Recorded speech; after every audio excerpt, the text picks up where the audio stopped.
ধন্যবাদ।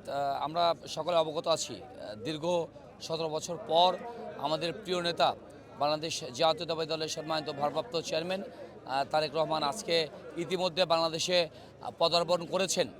তা আমরা দৃঢ়ভাবে প্রত্যাশা করছি, যেহেতু দীর্ঘ সময় পরে উনি বাংলাদেশে এসেছেন, আমরা বাংলাদেশের মানুষ, তিনি এসেছেন, আমরা দৃঢ়ভাবে প্রত্যাশা করি তার নেতৃত্বে আগামী দিনে একটি ইনশাল্লাহ সমৃদ্ধিশালী একটি আলোকিত বাংলাদেশ বিনির্মাণ হবে।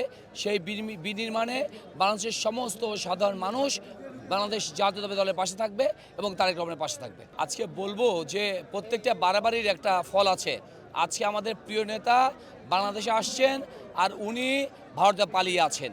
এটাই হচ্ছে আমাদের সর্বপ্রথম এবং প্রধান জয়, যে আজকে বীরের বেশে আমাদের প্রিয় নেতা বাংলাদেশে এসেছেন আর বিগত স্বৈরাচার সরকারের প্রধান উনি বাংলাদেশ থেকে পালিয়ে যেতে বাধ্য। জীবন অবাক না করলে কে করবে? 28% মিল্ক ফ্যাটের অবাক করার সাথে ফ্রেশ মিল্ক পাউডার। জীবন অবাক করুক প্রতিদিন। তারেক রহমান বাংলাদেশে আসবে, এটা 17 কোটি মানুষ তাদের হৃদয়ে ধারণ করত, বিশ্বাস করত, মহান আল্লাহর উপর আস্থা রেখে।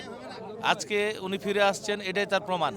বিভিন্ন রকম অপপ্রচার ইতিপূর্বে চালানো হয়েছে, বর্তমানেও চালানো হচ্ছে, কিন্তু আমার যেটা মনে হয় 17 কোটি জনগণ এই অপপ্রচারের জবাব দেবে এবং আজকের এই জনসমাগম প্রমাণ করে যে তারেক রহমান বাংলাদেশের সবচেয়ে জনপ্রিয় নেতা।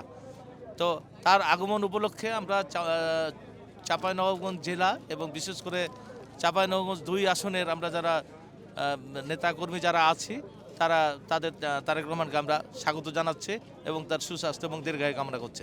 ফ্যাসিস্ট হাসিনার নাম ঘৃণায় আমার নেতা কখনো মুখে নেয় না, আমরাও নিতে চাই না ইনশাল্লাহ।